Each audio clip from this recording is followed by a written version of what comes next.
Buenas tardes, estamos de nuevo en este segmento de psiconeuroestética, en donde el día de hoy vamos a hablar de temas muy de moda en este año 2018, como lo son el cerebro, el fútbol, soccer y el arte que implica el jugar este deporte. Y nos vamos a estar apoyando en un libro que escribimos hace un tiempo que se llama Brain Soccer. Hay que tomar en cuenta que en el centro del significado de este libro proponemos que el cerebro se ve reflejado en la cancha de juego, en la cancha de fútbol está reflejado también en las neuronas espejo.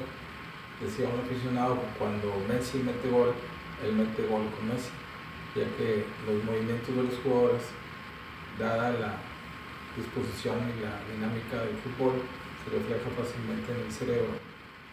El maestro Johan Cruyff, que recientemente falleció, decía: el fútbol es un juego al que se juega con la cabeza y se ejecuta con los pies. Yo alguna vez he mencionado que el fútbol es un juego y al mismo tiempo es un arte. Entonces hay una relación directamente cuerpo-arte con el fútbol, y es lo que vamos a hablar el día de hoy.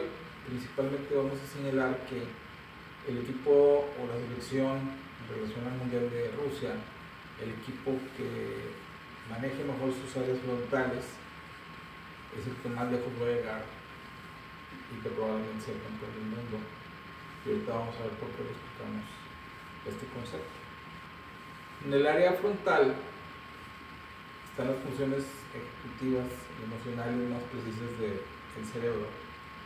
Si vemos una radiografía o TAC o resonancia magnética del cerebro, en la parte superior van a estar las áreas frontales, a los lados van a estar las áreas parietales, luego las temporales y occipitales más atrás. Entonces vamos a centrar mucho en las áreas frontales y luego les explicaremos más en detalle. Otro postulado central es que las redes neuronales son análogas a las redes del fútbol. Las redes neuronales frontales del cerebro son análogas a la delantera, a los jugadores que conforman el medio campo ofensivo y la delantera de un equipo de fútbol. En los mundiales pasados, particularmente en el de Sudáfrica, hubo un matemático, Javier Flores, que diseñó un sistema de teoría de gráficas computacionales para ver la distribución de pases, que él ilustró a través de teoría de gráficas, la disposición de los jugadores de la selección española, y la proyectó en cuanto a la cantidad de pases y quiénes eran los jugadores claves para esta distribución.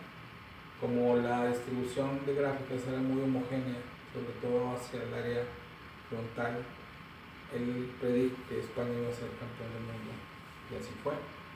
Entonces depende mucho de la simetría de las jugadas y la estrategia, cómo se va a activar el área frontal de los equipos. Hay que recordar que en el área frontal existen en los equipos ganadores mucha actividad de antifragilidad a través del efecto sonocuántico.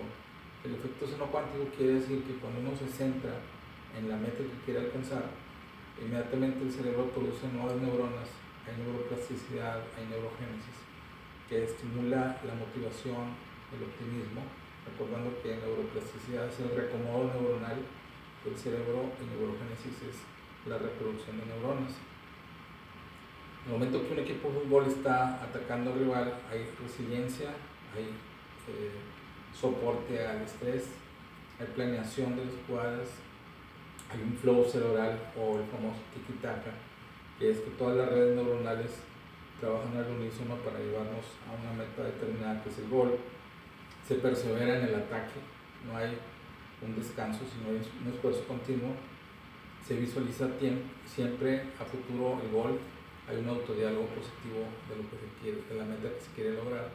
Se controlan los impulsos, no se puede golpear al rival, con mucha concentración, y la meta final es el éxito, el triunfo. Entonces, el estado flow quiere decir que el cerebro está siempre funcionando en el área frontal, en el cerebro anterior. Hay un cerebro posterior, a los lados, en la profundidad del cerebro están las amígdalas, diferentes a las faringes, y el cíngulo.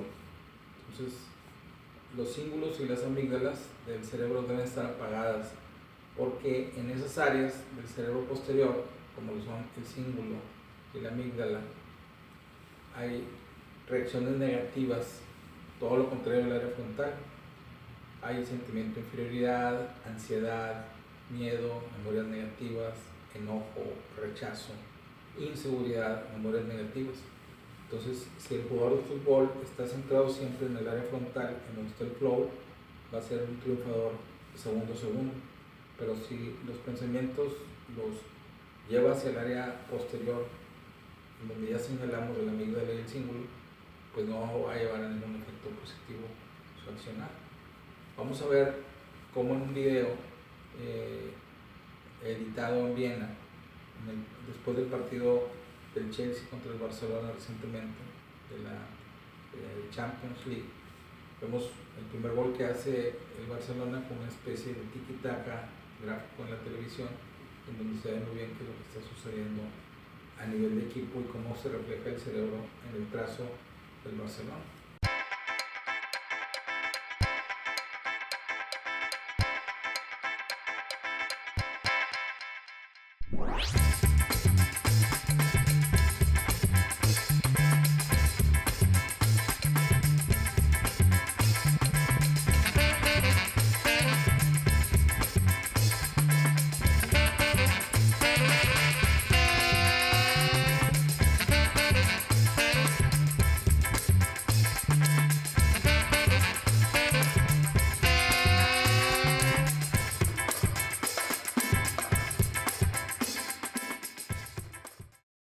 Ahí también hay que recordar que la teoría de gráficas es una especie de fútbol dosificado hacia el área frontal, en donde la simetría del parado del equipo siempre está haciendo una analogía hacia el área frontal del cerebro, que ya vimos anteriormente con todas las funciones.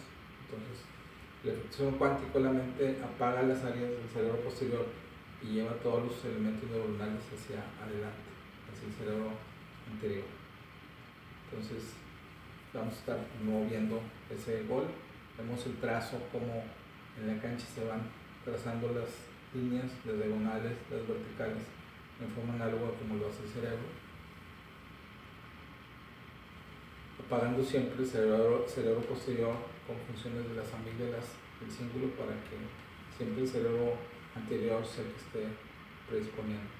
Si un equipo de fútbol se activa las áreas del cíngulo y de la amígdala, pues es como si estuviera un ratoncito trabajando todo el tiempo a la vuelta y vuelta, a la vuelta y vuelta en el área posterior, con un juego lateral, defensivo, pase lateral, portero, defensa, y tarde que temprano va a caer el gol del equipo rival. Pues esas áreas hay que apagarlas, porque de nada nos sirve estar como ratoncito en el cerebro posterior, donde hay que ir hacia adelante en el área anterior. Entonces, recordando que el cerebro del equipo ganador será el cerebro anterior, que lleve siempre los estímulos hacia ese destino de meter goles. Bien, muchas gracias por su atención a este programa de psiconeuroestética. Los esperamos en el siguiente video de nuestro canal. Si les gustó esta presentación, por favor señalen me gusta, y también les agradecemos si se suscriben a nuestra señal semanal. Nos vemos la próxima semana de nuevo. Muchas gracias a nombre de Psiconeuroestética.